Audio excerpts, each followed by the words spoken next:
Salam kasih, damai, dan sejahtera. Tuhan memberkati, menyertai, dan melindungi. Salve. Pada ibadat hari ini, ibadat hari kedua, kita mengenang mendiang Bapak Nobertus Sutarno. Mungkin ada hal-hal yang mau disampaikan dari keluarga? Dari pengurus lingkungan? Silakan. Atau masih langsung saja ya? Lagu pembukaan?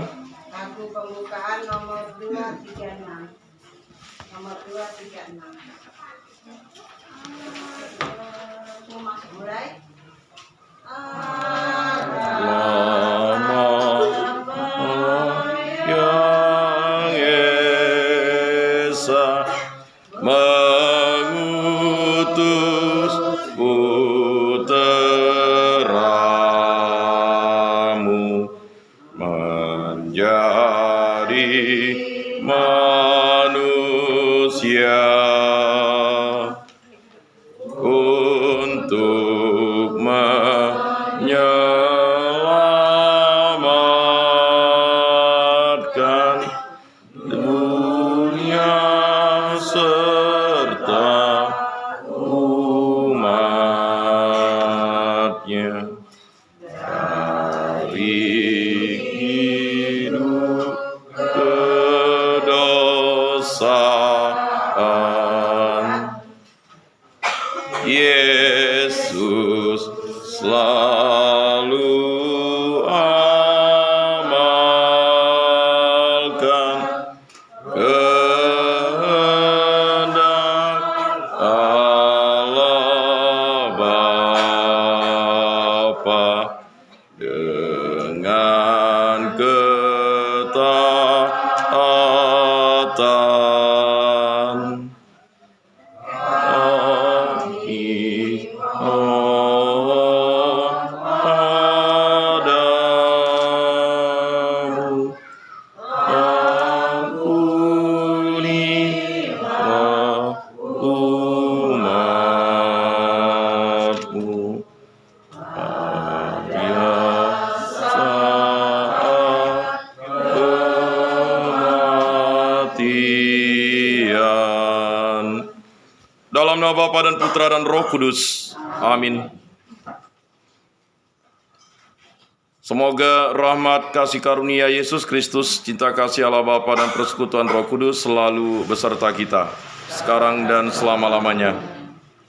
Bapak, Ibu, saudara-saudari yang terkasih dalam Yesus Kristus, perpisahan bukanlah sesuatu yang mesti kita tangisi. Perpisahan adalah sesuatu kepastian. Sama seperti kematian adalah sesuatu yang pasti. Setiap manusia pasti akan meninggalkan dunia ini bagaimanapun caranya. Cara yang dipilih Yesus yang paling tragis, dia harus dibunuh di kayu salib. Sedangkan Bapak kita ini, Pak Nobertus Sutarno, kematiannya dengan cara sakit. Jadi sering saya sampaikan bahwa ada 4 jenis cara kita meninggal dunia. Yang pertama karena sakit, yang kedua karena kecelakaan, yang ketiga karena musibah, kemudian yang keempat karena dibunuh atau terbunuh. Dalam peperangan orang meninggal karena dibunuh dan terbunuh.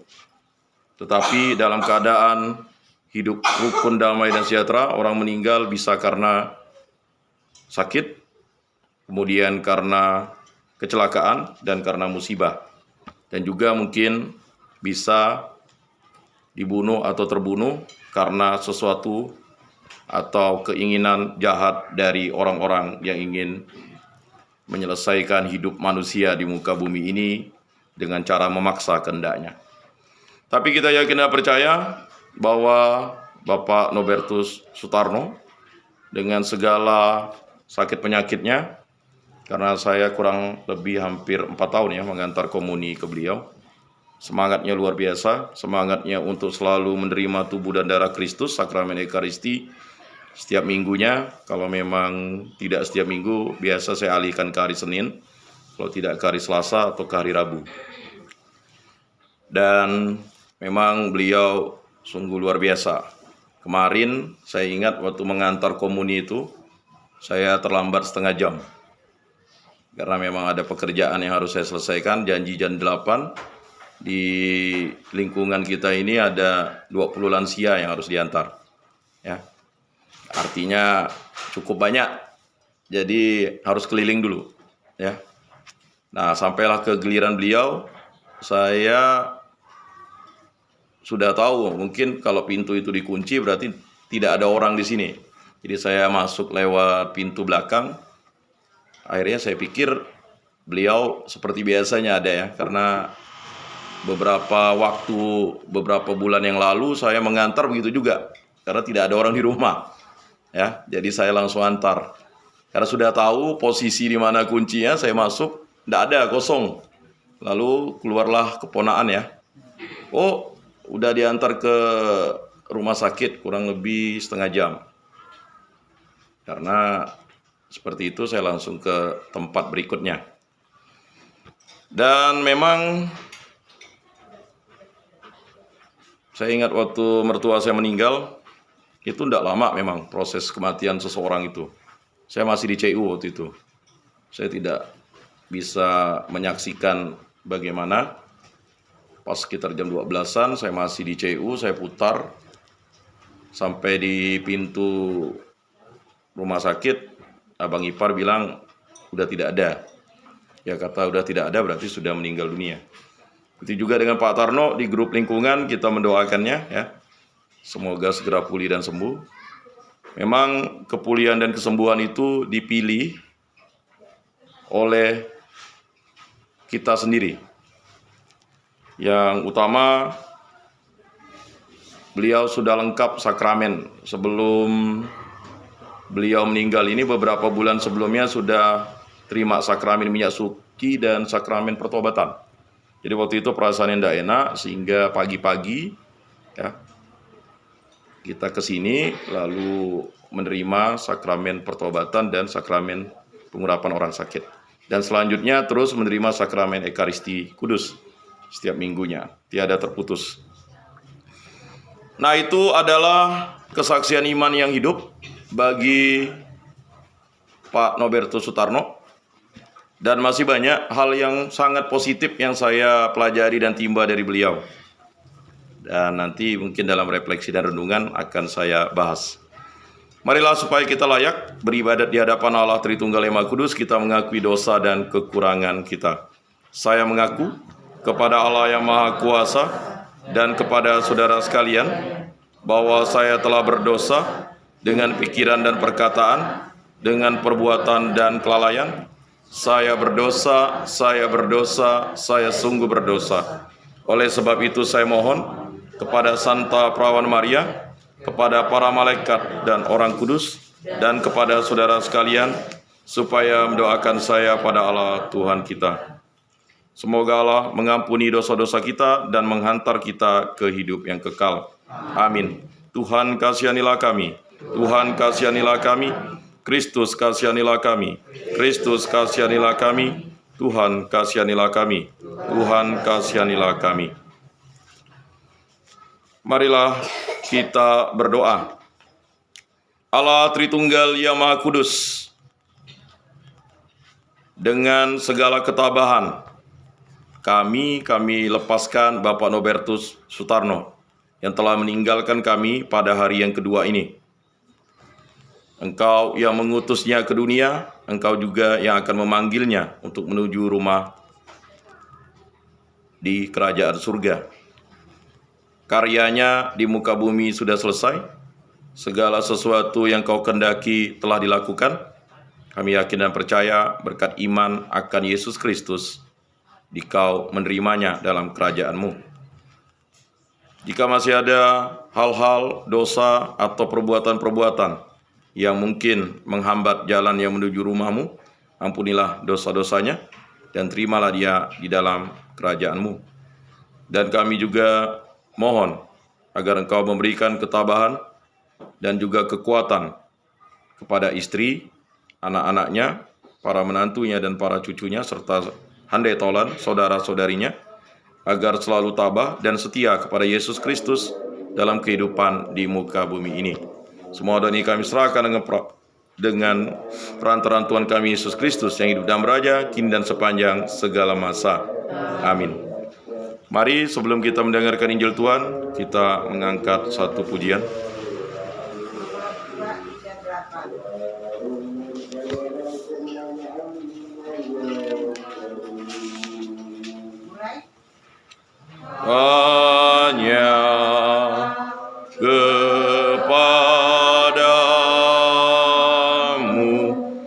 kami dapat berpasrah, Tuhan Yesus Kristus. Di dalam tangan-Mu hidup dan mati kami, Engkaulah penebus. Cinta-Mu ya Tuhan mengalahkan maut. Hanya Dikau pangkal kehidupan yang selalu kami dambakan.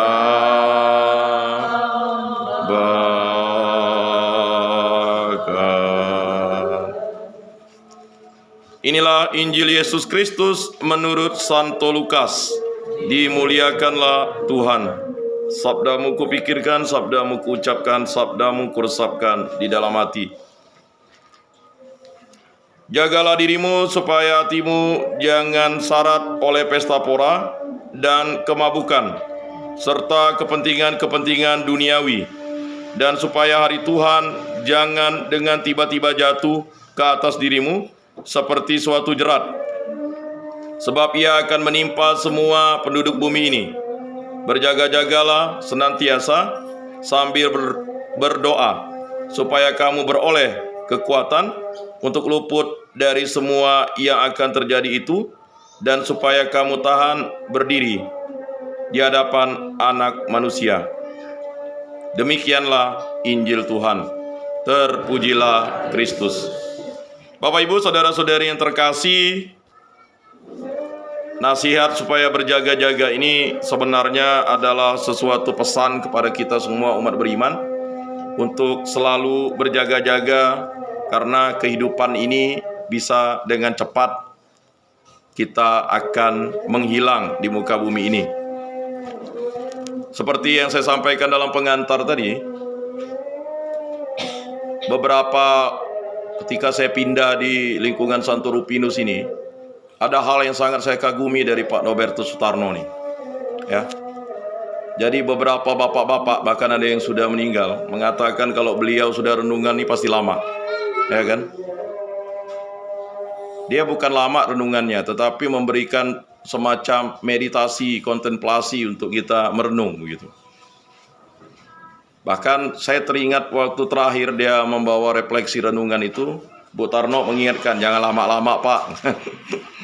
Saya ketawa di dalam hati, karena Bu Tarno sudah mengingatkan, pasti lama tuh, ya kan? Itu terakhir waktu itu. Habis itu dia tidak lagi membawa renungan atau membantu kita dalam pendalaman kitab suci karena faktor sakitnya.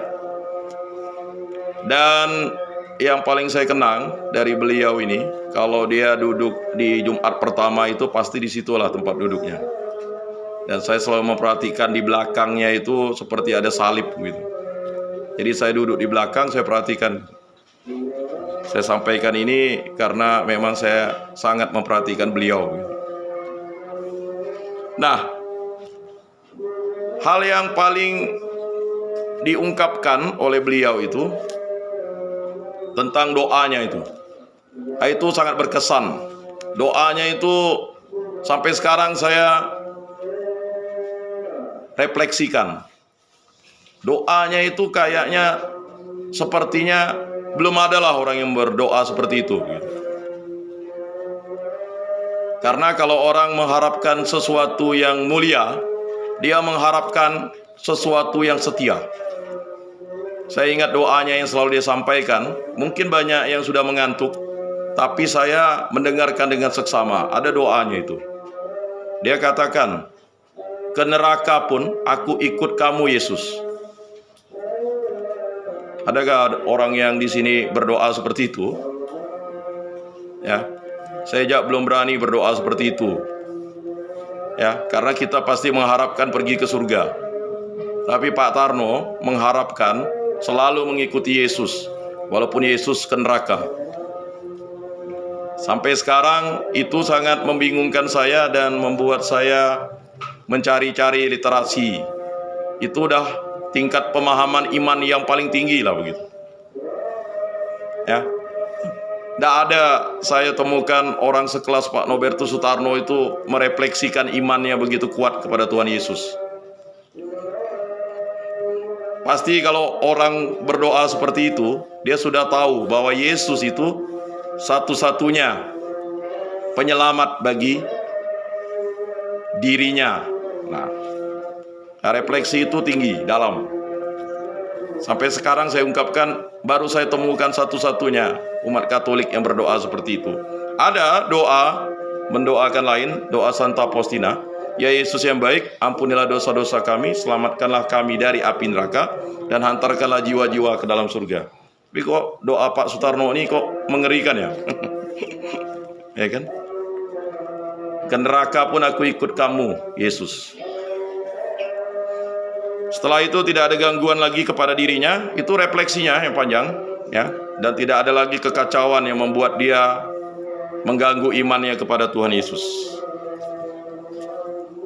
Ya, kalau ada yang berdoa seperti itu, memang sudah harus paham bahwa doa kontemplasi meditatif seperti itu bukanlah doa yang ol-olan. Itu doa yang sudah pemahaman tentang Tuhan Yesus itu tidak lagi berbicara seputar kita mau hidup enak di surga, tapi loyalitas seorang prajurit. Kita ingat apa yang dilakukan seorang perwira kepada hambanya yang sakit. Mungkin refleksi imannya diambil dari itu. Apalagi Pak Tarno kan seorang angkatan laut marinir ya. Jadi tugas marinir anak buah itu kan kalau tidak patuh dengan komandannya ada dua, hidup atau mati. Atau yang menjadi prajurit lebih paham loh. Jadi kalau komandannya suruh tembak ya tembak. Komandannya suruh tiarap ya tiarap, kan begitu. Komandannya suruh serbu ya serbu. Nah, mungkin diambil dari inspirasi itu. Saya memang tidak menggali karena memang saya bolak-balik Bengkayang, baru Desember saya pindah di sini, 1 Desember 2017. Tapi memang yang membuat saya tertantang untuk memahami refleksi imannya itu. Ya. Jadi seorang perwira, ya, kalau aku suruh ya anak buah aku itu diam, ya diam. Kalau aku suruh ya dia kerjakan, ya kerjakan. Jadi luar biasa. Jadi dia mohon kepada Yesus untuk menyembuhkan hambanya. Jadi hambanya sakit berat. Nah, setelah hambanya sakit berat, apa permintaannya? Ya, itulah doa yang kita doakan sebelum menyambut tuh. Ya kan? Tuhan, saya tidak pantas Engkau datang pada saya, tetapi bersabdalah saja, maka saya akan sembuh. Nah, itu doa yang menjadi inspirasi ya bagi doa kita sebelum menyambut tubuh dan darah Kristus. Jadi tinggal bersabda saja ya, hambanya sembuh. Nah, itu terjadi mujizat. Jadi bayangkan itu orang asing ya, bukan orang Yahudi meminta hal semacam itu. Nah, mungkin refleksi itulah yang membuat Pak Nobertus Sutarno melontarkan ya doanya seperti itu. Dan ini membuat kita bertanya-tanya. Dan tadi dijelaskan oleh Pak Toel, beliau itu walaupun umurnya, Pak Toel itu menganggap dirinya lebih tua beberapa bulan. Tadi saya dialog sebentar pagi-pagi. Tapi gurunya itu adalah Pak Tarno. Jadi Pak Toel waktu itu masih Hindu Kaharingan, ya. Jadi baru tahun 92 dia menjadi Katolik, dan salah satu gurunya itu adalah Pak Tarno katanya, dan juga Pak Jutin. Jadi yang mengajarkan dia katakumen. Nah, pemahaman tentang iman akan Yesus itu bukanlah pemahaman yang gampang. Perlu refleksi dan pengalaman yang panjang. Perlu persoalan dan sesuatu hal yang membuat kita memahami bahwa mengikuti Yesus bukan hanya sekedar pengikut, tetapi benar-benar mencintai Tuhan Yesus. Cintailah Tuhan Allahmu dengan segenap hatimu, dengan segenap jiwamu, dengan segenap akal budimu, dengan segenap kekuatanmu, dan cintailah sesamamu manusia seperti diri sendiri. Refleksi itu dibangun karena pengalaman yang luar biasa atas pergumulan iman yang panjang. Saya dapat menyadari dan memahami mengapa saya selalu datang setelah dia menyambut. Saya selalu katakan, semangat Pak, semangat. Karena semangatnya adalah mencintai totalitas Tuhan Yesus. Dan itu dinampakkan dalam setiap dia menyambut. Tidak ada sebutir, ya, dia makannya menggunakan lidah, ya. Cara utama dalam menyambut tubuh Kristus. Kalau menggunakan tangan itu kan sudah cara baru sebenarnya. Tapi kalau kita pergi ke Vatikan itu kan semuanya mendongak, ya. Lalu nanti ada piring di bawah, saya lupa namanya, supaya dia tidak ini. Karena kalau pakai tangan ini biasanya masih ada remah-remah, ya. Saya ingat ada kejadian saya lupa negaranya itu, 2 suster itu harus menjilat, ya, darah Kristus. Jadi anggurnya tercecer di sekitar panti imam. Nah, jadi dijilatnya sampai bersih, ya. Karena itu adalah sungguh tubuh dan darah Kristus.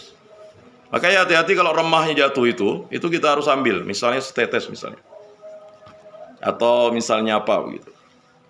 Dan itu sebenarnya pemahaman iman yang nyata bahwa apa yang kita benar-benar sambut itu adalah tubuh dan darah Kristus. Itulah Yesus Kristus. Makanya setiap hari, setiap waktu, setiap minggu itu kita diundang oleh Yesus Kristus untuk menyambut tubuh dan darahnya. Karena itu adalah Yesus Kristus. Dan itulah Allah. Jadi kalau kita datang ke gereja setiap hari Minggu, bukan mau berjumpa dengan pastor, bukan berjumpa dengan pemimpin misa, atau berjumpa dengan kawan-kawan, atau sekedar absen, ya kan? Wah, ini orang Katolik nih, pergi ke gereja Katolik. Tidak. Kita datang ke gereja setiap minggunya, atau setiap harinya, adalah undangan Yesus Kristus. Undangan Yesus Kristus. Ya. Kalau kan ada lagu tuh, makan, minumlah, tawaran dari Allah. Udah agak jarang lagu tuh dinyanyikan, ya kan? Biasanya kur-kur nih nyanyinya lagu yang belum disetujui oleh uskup setempat, ya. Main masuk ya lagu persembahannya. Kayaknya bagus, wah ada nyanyi. Padahal itu punya keuskupan mana begitu. Itu uskupnya. Ya. Hampir banyak lagu-lagu di Mada Bakti itu bagus tapi tidak dinyanyikan. Ya. Misalnya lagu persembahan tuh pasti lagunya yang itu-itu. Padahal ada lagu persembahan yang bagus tuh. Kalau misa pagi itu kayak misalnya bersatu dalam Kristus Tuhan penebusku. Itu kan dah jarang dinyanyikan kalau hari Minggu. Itu hanya hari misa harian ya dinyanyikan oleh kami. Ya. Atau lagu orang kudus tuh. Jarang orang tuh nyanyi. Pasti lagunya Santo Yosef. Ya kan? Padahal lagu-lagu itu sangat bagus di Mada Bakti. Ya. Belum lagi nanti kalau sudah Ya, kita masih konsisten dengan menggunakan Mada Bakti ya di Kuskupan Agung Pontianak. Walaupun ada beberapa gereja pakai puji syukur ya. Nah, itu sudah pasti izin uskup setempat atau ya komisi liturginya. Bapak Ibu, saudara-saudari yang terkasih, mengenang Pak Tarno pasti tiada habis-habisnya. Usia beliau saya tanya sebenarnya lahirnya tahun 39 ya. 1939 kan? Itu usia sebenarnya. Lalu ya dimudahkan jadi tahun 42. Nah, jadi ini guyon ya. Ada malaikat maut tuh, waktu dia lihat umur tuh kan, ini benar lah umur nih. Karena dia lihat di catatan sipil, malaikat maut ini lain nih. Ya kan? Mungkin itulah yang memperpanjang umur Pak Tarno. Ya, saya ingat dulu waktu itu dia udah benar-benar sekarat. Ya, dia sudah menyerah katanya. Ingat kesaksian imannya waktu itu ya. Habis itu dia bangkit lagi. Ya kan? Mungkin udah malaikat maut datang, tapi dia karena katanya anaknya Yosef dan Yohana menguatkan kembali, jadi dia kuat kembali. Nah, jadi beberapa tahun lah nambah. Ini mungkin malaikat maut datang cek lagi. Karena sesuai akta catatan sipilnya berbeda kan. Kan tidak boleh salah. Kalau salah nanti dikembalikan kan susah nanti. Ya. Lalu mati suri. Ya ini hanya guyon saja. Tapi cukup lama bertahan ya. Kalau tidak salah 6 tahun ya. Waktu itu usia 78 kalau tidak salah ya. Saya masih di Bengkayang waktu itu. Saya sudah dengar Pak Tarno itu sakit keras. Lalu dia doa kronka kalau tidak salah. Ya. Saya ingat almarhum mertua saya itu, dia bilang, ayo doa kronka, doa penyembuhan. Karena beliau adalah aktivis dari kerahiman ilahi. Sepertinya selain Pak Ransa, dialah gitu. Dan tidak banyak yang laki-lakinya itu. Saya ikut waktu itu tahun 2018. Saya lihat hanya Pak Tarno yang pakai baju merah, ya kan? Dengan Pak Ransa kalau tidak salah waktu itu. Ada sih beberapa yang laki-laki tapi tidak banyak. Akhir itu kerahiman ilahi itu didominasi oleh kaum ibu-ibu. Ya, tapi ya memang luar biasa lah ibu-ibu. Bapak-bapak jarang berdoa. Karena bapak-bapak merasa masuk surga kan. Tapi itu dibalikan oleh Pak Tarno. Jadi dia memberikan teladan bukan dengan omongan. Ya, memang kalau dia renungan panjang. Tetapi kalau dia misalnya, saya ingat memang kalau beliau kerja bakti itu dia tidak ada banyak omong, ya udah kerjakan saja. Selesai ya pulang, dah itu. Ya. Jadi saya masih melihat itu waktu pas tahun 2018-19, setelah itu ya memang ya terus berangsur-angsur lemah dan akhirnya ya pada kemarin hari beliau dipanggil. Bapak Ibu, saudara-saudari yang terkasih, jagalah dirimu supaya hatimu jangan syarat oleh pesta pora dan kemabukan, serta kepentingan-kepentingan duniawi, dan supaya hari Tuhan jangan dengan tiba-tiba jatuh ke atas dirimu seperti suatu jerat. Ya, kematian itu sama seperti suatu jerat. Kita bisa dibunuh, ya kan? Kita kan tidak tahu. Tiba-tiba orang salah tikam. Ya, makanya kita harus mempersiapkan diri dengan berdoa, kan begitu. Saya ingat dosen saya itu padahal tidak sakit. Ya. Dia membersihkan bak mandi. Jadi asik dia gosok bak mandi, terbentur kepalanya, dihantam segi tembok itu. Istrinya baru tahu setelah 15 menit, darah udah banyak keluar, dah meninggal. Jadi beliau kalau ngajar kami itu tidak pakai buku. Dia juga guru Petrus, ya. Jadi udah terlambat, ya kan? Nah, itu tadi kecelakaan, ya. Tidak hal yang mungkin tidak pernah kita pikirkan. Tidak sakit, nah, tapi itu kecelakaan. Atau misalnya, ya, saya ingat paman saya tuh, dia bilang lebih sangat bahagia tuh meninggal di pesawat katanya. Karena di pesawat nanti itu namanya akan diumumkan se-Indonesia. Saya tidak tahu juga ya. Saya bingung lah untuk menjelaskannya. Mengapa paman? Saya bilang, oh iya, bahagia kita, nama kita diumumkan. Ya kan, istri kita disorot, anak kita dicek sekolahnya di mana. Iya, kalau wartawan sampai situ. Nah, itulah makanya. Kalau naik pesawat itu enak katanya. Enak dari mana saya bilang kan? Namanya meninggal ya pasti, ya itu bagian ditinggalkan kan. Nah, nanti kan dapat asuransi itu. Iya, kalau misalnya betul namanya saya bilang. Jadi dialog di situ. Ya, masing-masing. Ada juga seorang bapak dia bilang, wah, udah siap meninggal karena sudah foto pakai jas katanya. Ya, masing-masing lah mempersiapkan dirinya ya. Lalu saya ingat dulu ada orang tua kita tuh, saking dia ingin meninggal di gereja, ya di teras gereja dia meninggal kan. Nah, dia udah foto dah, ya udah siap. Ya, kita tidak tahu apakah orang-orang yang memang rajin berdoa dan taat setia menyambut tubuh dan darah Kristus itu akan diingatkan oleh malaikat kematiannya. Masing-masing punya refleksi supaya dia tidak membuat takut keluarganya, mungkin dia tidak ngomong gitu. Kayak bisa jadilah. Ya. Pada beberapa waktu nanti diingatkan, diberitahu kan. Kalau udah diberitahu masih lalu tidak mau bertobat, itu salah sendiri. Karena memang kematian itu sama seperti apa yang digambarkan oleh Injil Lukas ini. Maka kita harus berjaga-jagalah ya. Senantiasa sambil berdoa. Jadi jimatnya hanya berdoa aja. Minimal tanda salib lah ya. Karena tanda salib itu udah doa. Jadi jangan sampailah tidak berdoa kan. Ada yang bilang meninggal waktu tidur nyaman. Tapi kan tidak membuat pesan bagi anak-anaknya. Ya. Tapi kalau memang mau meninggal waktu tidur ya silakan. Tapi berdoa minimal. Berjaga-jaga.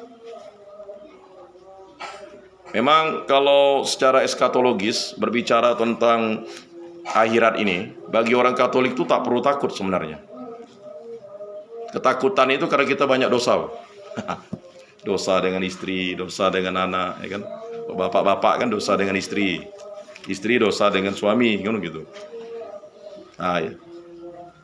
Jadi ketakutannya kan di situ pasti.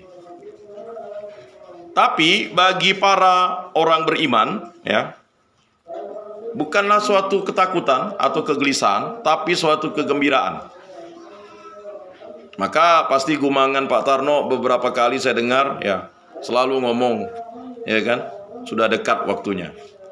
Waktu itu juga sudah dekat waktunya. Tetapi kan itu hanya prediksi yang bersangkutan, ya. Kita tidak bisa memprediksi kematian kita. Tetapi kita hanya bisa mempersiapkan diri kita dengan bekal suci. Sakramen tobat, sakramen ekaristi, kemudian sakramen perminyakan orang sakit. Tadi kami agak sedikit heboh ketika pagi-pagi pastor bilang Pak Toel menerima sakramen minyak suci. Tiba-tiba dia datang di situ. Kok datang Pak? Katanya sakit. Enggak, istri saya itu katanya. Istri saya. Mau gimana lagi, udah hidup berdua. Kalau enggak terima ya nanti hanya berdua saja kan. Kata Pak Toel, rasa-rasanya ini saya masih panjang umurnya. Tapi itu katanya. Dia dialog di situ tadi, cerita dengan saya. Karena usianya juga sudah 81 ya.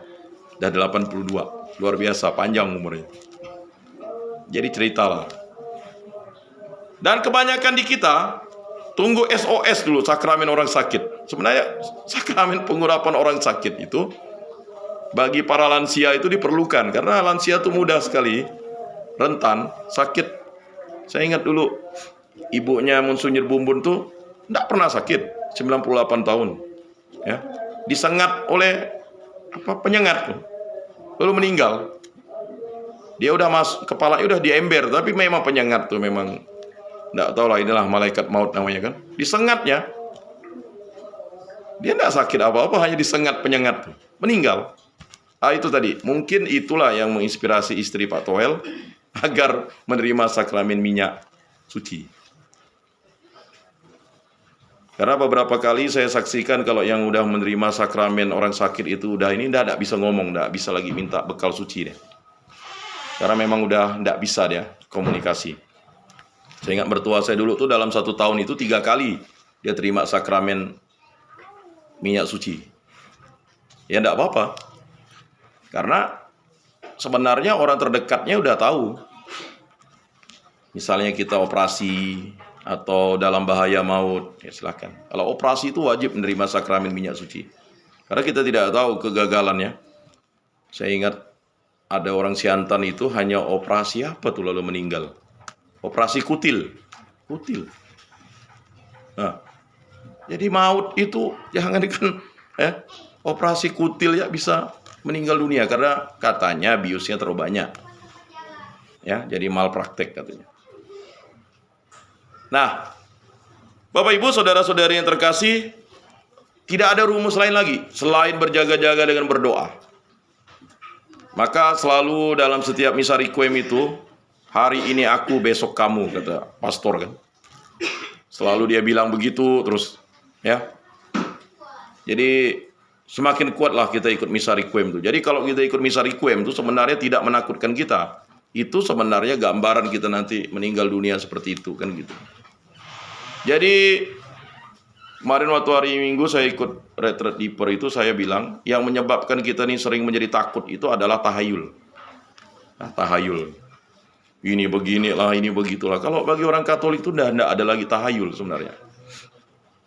Ya, Yesus Kristus ya matinya tragis disalib. Berapa banyak cambukan kan, hancur lebur badannya.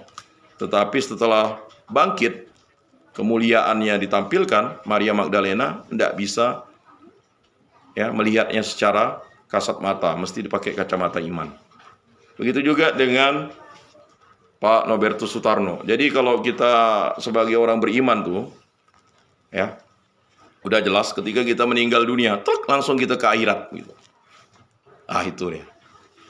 Lalu kok ada semacam, misalnya kayak kakek saya meninggal, kok ada bau rokok gitu.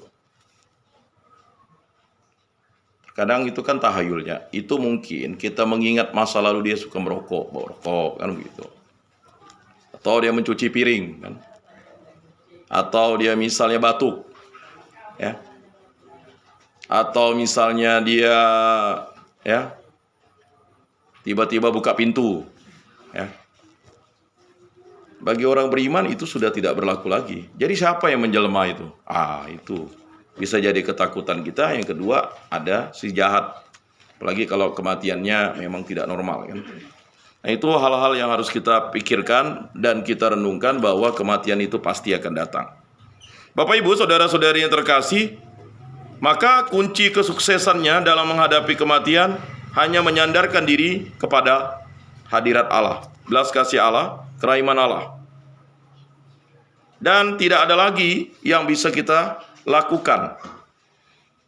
Jadi kalau kita meninggal dunia, kita sudah dianggap masuk ke gereja yang menderita. Ada gereja yang berziarah itu kita, gereja yang menderita dan gereja yang berbahagia. Itu adalah orang-orang yang sudah diterima dalam kerajaan surga. Tetapi ingat, nanti pada akhir zaman tubuh ya, kebangkitan badan kita itu akan disatukan. Makanya bagi gereja Katolik itu ya pasti dimakamkan di suatu tempat yang layak dan pantas. Boleh dikremasi asalkan jangan dilarung dan harus ditempatkan dalam suatu media. Ya, kalau mau ditenggelamkan di laut silakan, tapi tidak boleh dilarung. Dilarung itu misalnya abunya ditebarkan kemana-mana, gitu. Tapi kalau mau ditenggelamkan ke laut ya silakan. Ya, karena pada akhir zaman ya kita akan bersatu dengan tubuh kita. Nah, disitulah Yesus akan mengadili kita. Nah, tetapi mengapa ada api pencucian?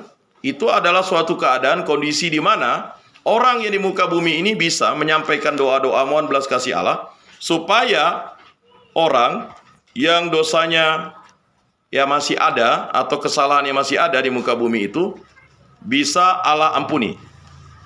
Jadi bukan kita mengadakan misa untuk memaksa Allah mengampuni orang yang kita doakan, tetapi mohon belas kasih Allah supaya orang yang berdosa ini diampuni dosa-dosanya, karena kita juga mohon rahmat pengampunan dari Allah.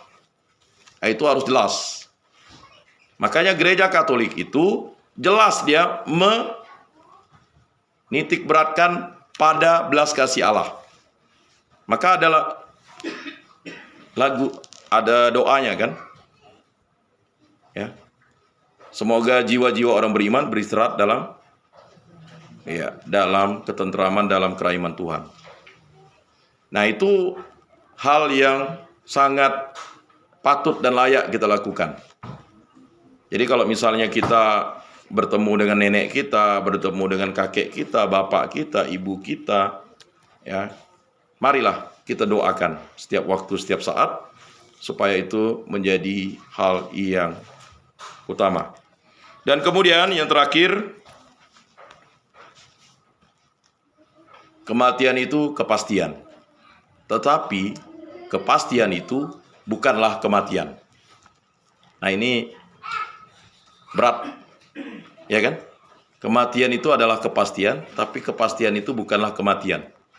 Nah, itu kalau kita belajarnya itu berpuluh-puluh tahun pun bingung juga. Mengapa kematian itu adalah kepastian?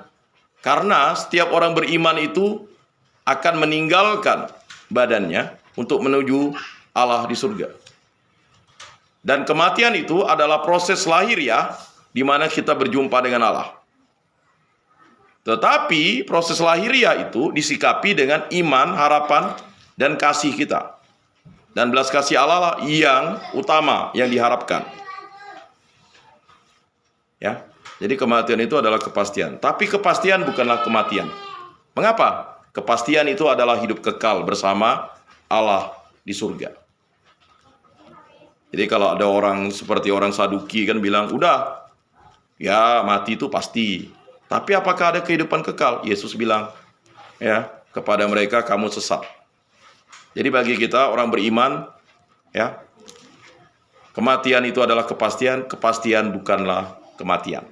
Karena kepastian adalah berjumpa dengan Allah. Itu adalah kepastian.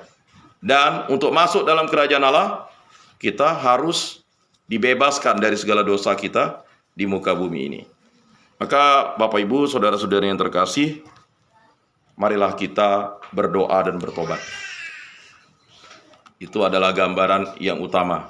Refleksi yang panjang, 1,5 jam yang disampaikan Pak Tarno berulang-ulang kali. Dalam bulan Kitab Suci Nasional, tema APP, ya kan? Coba dengar refleksi terakhirnya. Marilah kita berdoa dan bertobat. Apakah ada yang mengingatnya? Ya, pasti enggak, karena merasa panjang tadi udah mulai mengantuk. Saya senang kalau ada yang bisa membuat saya mengantuk, berarti itu udah kepastian kita mengantuk. Ya kan? Jadi banyak di antara kita, wah ini siapa nih? Pak Tarno. Kalau saya sih senang sekali begitu. Karena terakhirnya marilah kita berdoa dan bertobat. Itulah gambaran kehidupan, bagaimana refleksi iman Pak Tarno itu menjadi cambuk bagi kita untuk kita selalu mencintai Tuhan Yesus. Mari kita mengakui iman kepercayaan kita. Aku percayakan Allah, Bapa yang Maha Kuasa, pencipta langit dan bumi, dan akan Yesus Kristus, putranya yang tunggal Tuhan kita, yang dikandung dari Roh Kudus, dilahirkan oleh perawan Maria, yang menderita sengsara dalam pemerintahan Pontius Pilatus, disalibkan, wafat dan dimakamkan, yang turun ke tempat penantian, pada hari ketiga bangkit dari antara orang mati, yang naik ke surga, duduk di sebelah kanan Allah Bapa yang Maha Kuasa. Dari situ ia akan datang mengadili orang hidup dan mati.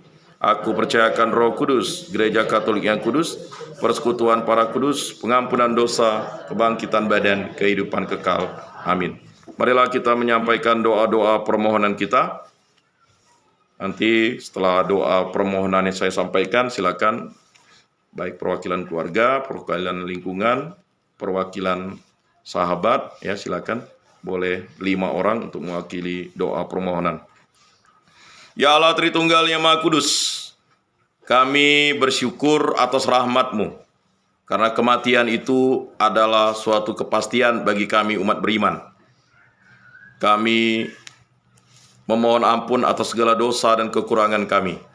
Dan terutama kami mendoakan Bapak Nobertus Sutarno agar semua dosa-dosa yang kecil sampai yang besar Engkau ampuni.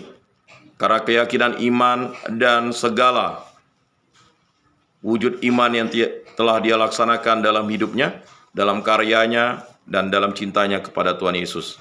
Kami mohon, kabulkanlah doa kami, ya Tuhan. Allah Bapa di surga,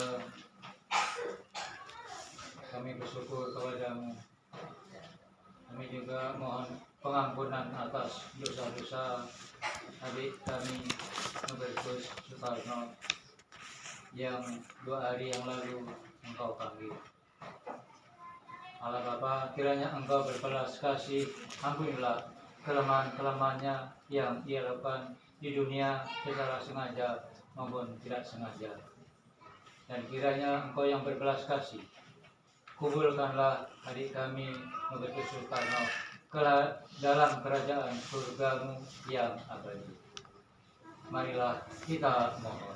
Kabulkanlah doa kami, ya Tuhan.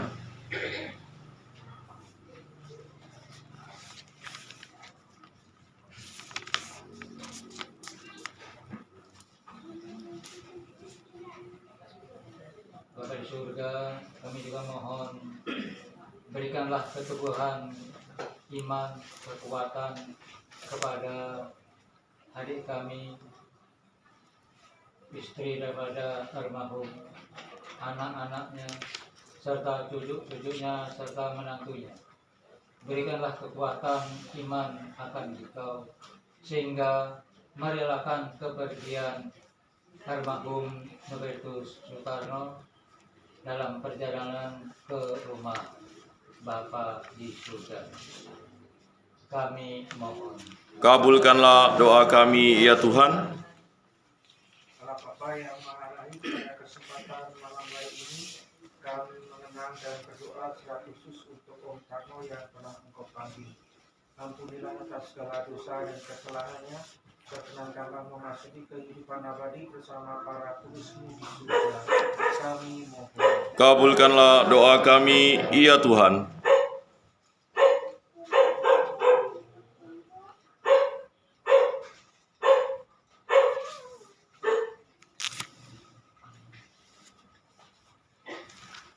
Allah Tritunggal yang Maha Kudus, kami juga berdoa bagi umat lingkungan Santo Rupinus yang Kau telah panggil. Semoga mereka yang telah Kau panggil, Engkau ampuni dosa-dosa mereka. Kami mohon, kabulkanlah doa kami, ya Tuhan. Kami juga berdoa bagi arwah para saudara-saudari keluarga besar Pak Tarno yang telah dipanggil.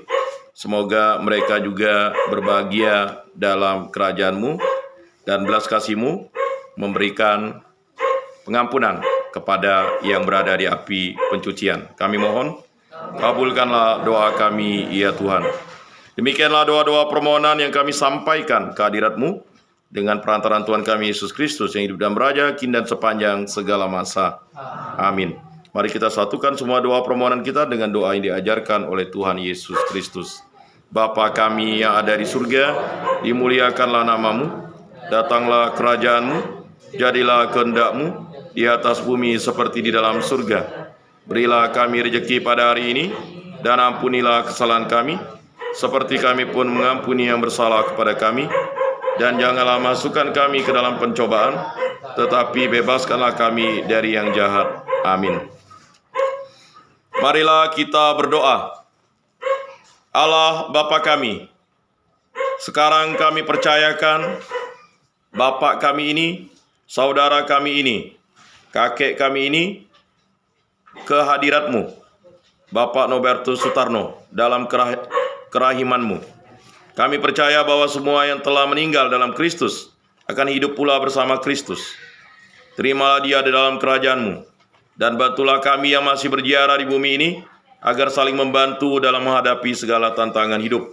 Demi Kristus Tuhan dan pengantara kami. Amin. Mari kita dengarkan pengumuman dan kolekte jika ada. Silakan Ketua Lingkungan.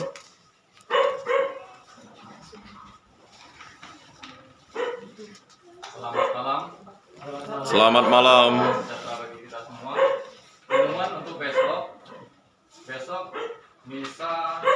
Mahasiswa yang ketiga memperingati hari Mahasiswa yang ketiga dipimpin oleh Pastor Tio itu pada pukul 18.00. Jadi jadwal lebih awal dari biasanya karena pastor biasanya lebih memilih untuk lebih awal selesai misa. Terima kasih. Baik, dari pihak keluarga jika ada, silakan. Ada yang mewakili? Kami mewakili, Ya, silakan Pak. mewakili keluarga. Kami adalah abang ipar daripada Nobertus Sutarno. Kami keluarga mengucapkan terima kasih atas bantuan dari Bapak Ibu dari awal, dari sakit sampai meninggal, dan pada tadi siang jam berapa jenazah adik kami Nobertus Soekarno diantarkan ke makam San Yosef di Sungai Bawang. Kami keluarga besar mengucapkan banyak terima kasih dan kebaikan Bapak Ibu keluarga kami atau kami tidak dapat membalasnya. Hanya Allah Bapa lah yang mampu dapat membalas kebaikan Bapak, bantuan Bapak kepada keluarga kami. Kami, keluarga kami mengucapkan banyak terima kasih atas bantuan untuk mengantarkan jenazah adik kami maupun bantuan-bantuan yang lain dalam keluarga adik kami Nobertus Soekarno. Selain itu juga tidak dapat kami membalas kebaikan Bapak. Hanya Allah Tuhan kita Yesus Kristus dapat membalasnya. Sekian dan terima kasih. Baik, terima kasih Pak. Marilah kita mohon berkat bagi kita semua yang hadir di tempat ini. Dan marilah kita mohon kehadirat Allah, Bapa di surga, bagi keselamatan kita, semua yang masih berziarah di bumi ini, serta keselamatan Bapak Nobertus Sutarno yang telah Dia panggil kemarin. Semoga Tuhan beserta kita sekarang dan selama-lamanya. Tuhan, berilah dia istirahat kekal dan sinarilah dia dengan cahaya abadi. Semoga semua orang yang sudah meninggal beristirahat dalam damai Tuhan. Amin. Dan semoga kita semua senantiasa diberkati oleh Allah yang Maha Kuasa, dalam nama Bapa dan Putra dan Roh Kudus. Amin. Bapak, Ibu, Saudara-saudari sekalian, ibadat hari kedua di rumah mendiang Bapak Nobertus Sutarno beserta keluarga besar sudah selesai. Syukur kepada Allah. Marilah kita pulang dalam damai Tuhan. Amin. Lagu penutup. Lagu nomor 240. 240.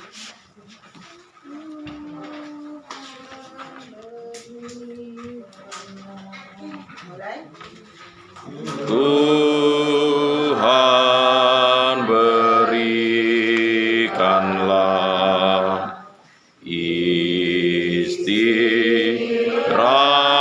istirahat abadi dan tenang bagi yang wafat. Beri pengampunan segala dosanya, karena Maha murah hatimu Allah. Kami menantikan sadar itu mau akan lenyap diganti hidup. Semoga kami kelak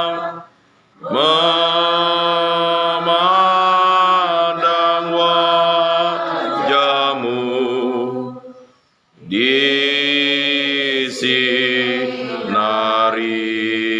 terang dalam rumahmu. Selamat malam.